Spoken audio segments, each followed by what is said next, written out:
Number 1. Being too proud to use others' assets.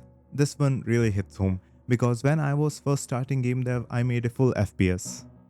Okay, full is doing some heavy lifting here, but it was basically just a controller and a weapon and a couple of enemy AIs. But hey, it worked, it was mine, and I was proud of it. And then I saw it. A polished, professional FPS asset, clean code, smooth mechanics, probably written by someone who drinks water and understands maths, the MATHS. And then I just sat there, looking at my work like I spent 10 days on this piece of crap. Boom, motivation deleted, out of the window. I stopped making games for like 2 to 3 months.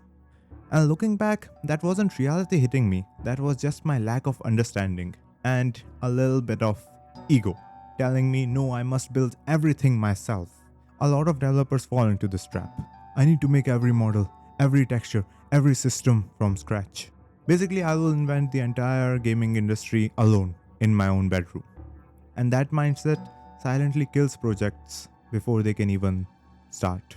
Because game development is not a solo art contest, it's a product. Even AAA studios don't build everything from scratch. They reuse tools, engines, libraries, entire pipelines because they actually want to finish games. Unless you're some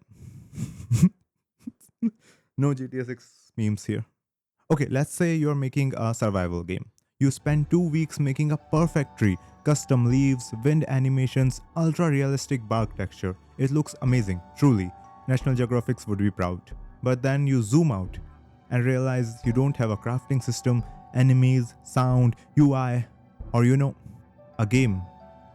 Congratulations, you didn't made a survival game, you just made Tree Simulator 2026. And look, there's nothing wrong with making assets if that's your goal. But if your goal is to make a game, then your time needs to go somewhere where it actually matters. Using assets don't make you a bad developer, it makes you an efficient developer. So what you're supposed to do?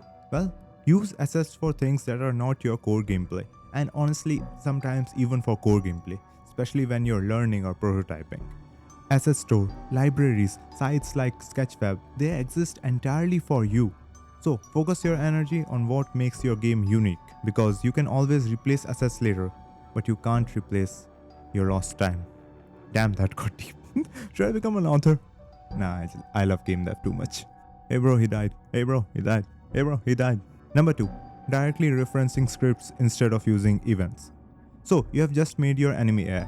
Nice. Your player has a health script, even better. Now when player health drops below 0, you go disable the player movement, tell the game manager that player lost, tell the UI manager player lost, tell the audio manager to play some sad violin noise, tell the respawn manager to do its thing. Basically your player health script is out here making phone calls like, hey bro, he died, hey bro, he died, hey bro, he died.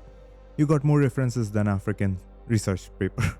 And it works at first. Then you switch scenes and suddenly object reference is not set to an instant of an object. Everywhere I go, I see its face. This is one of the fastest ways to destroy your codebase completely. Because what you have done is create a system where everything depends on everything. And at the start, it feels simple. You just drag references in the inspector, call a few functions, life is good. But then your project grows, and it will grow eventually. Now changing one thing somehow breaks 5 other systems without you knowing. You remove one object, half your game collapses like a badly made sandwich. Why? Because your systems are tightly coupled. And tightly coupled code is basically, if you go down, I go down, we all go down together. What we really need is loose coupling. You don't want scripts holding hands 24/7. Give them some space, let them breathe. And the easiest way to do that, events. Think of events like broadcasting a message. The numbers, basically. What do they mean? So, in the old approach, player health script directly calls 5 different scripts. Miss one reference, error, remove one object, error, breathe wrong, error.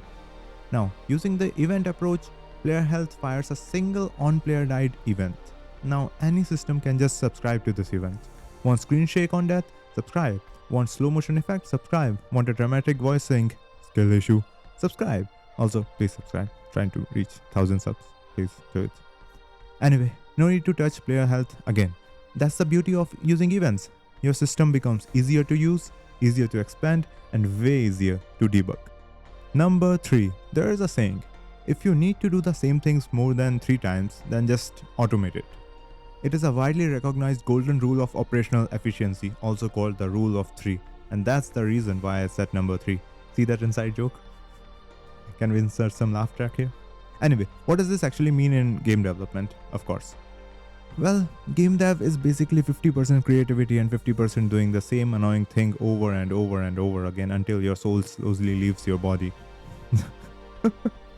Placing objects, tweaking values, renaming files, setting up components, it's like deja vu but less fun every single time. At first you don't notice it. You place one enemy, cool. You place a second enemy, still fine. You place a third enemy and suddenly your brain whispers, I don't want to do this anymore.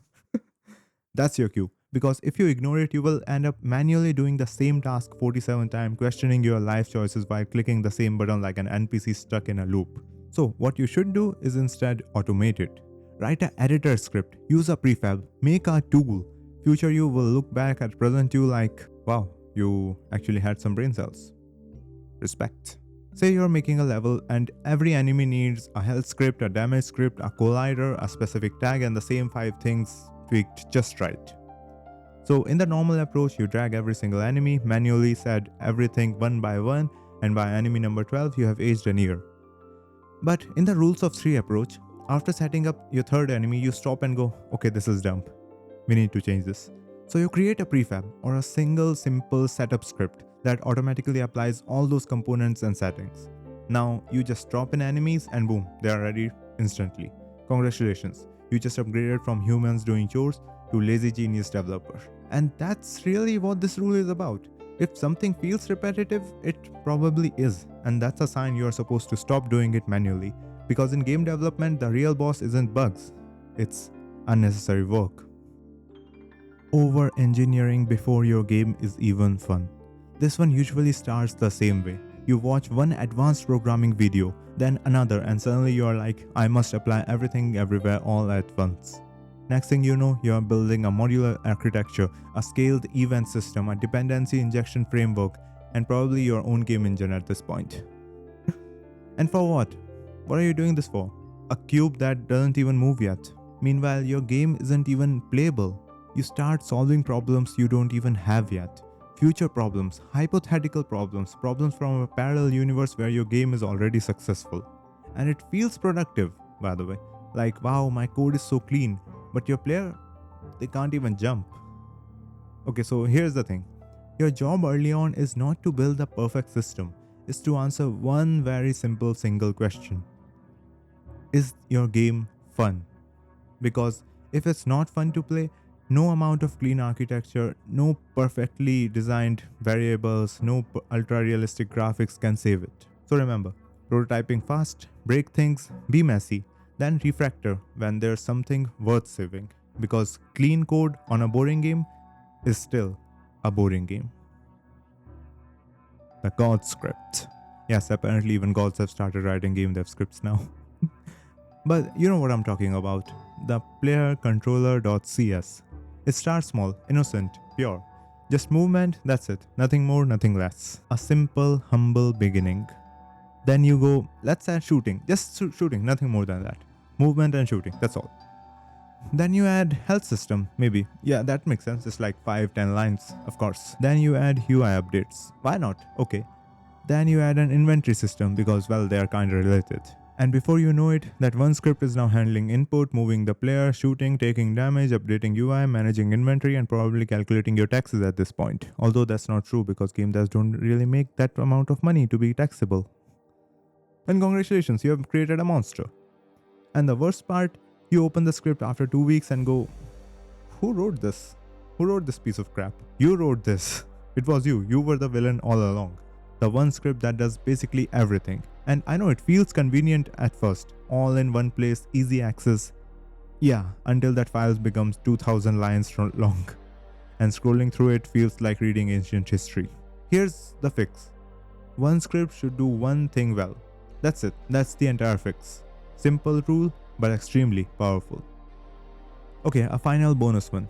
Trying to make the perfect game. Every developer goes through this phase. You sit down and think, I'm not just making a game, I'm making the game. And suddenly, your idea becomes open world, multiplayer, crafting, deep stories, skill trees, side quests, dramatic weather, probably dragons as well. Basically, the entire gaming industry in one single project. And then you burn out. Not because you're bad, not because you don't have the skills, but because your scope was never realistic to begin with. You're trying to build something that normally takes 50 plus developers, multiple years, millions of dollars as your side quest. That's not ambition, that's self sabotage. So here's the truth, and I'll recommend just write this somewhere because I have. Finished small games beat unfinished big games every single time. Period. Because finishing a game teaches you how to polish, how to optimize, and how to actually ship something. Meanwhile, abandoned projects teaches you one simple thing: how to start again. Because perfection don't ship games. Finished games ship themselves. And honestly, this is just my personal thought. Your small game today is just the practice for the big game that you will finish later. And trust me, you will finish it. Not today, but someday.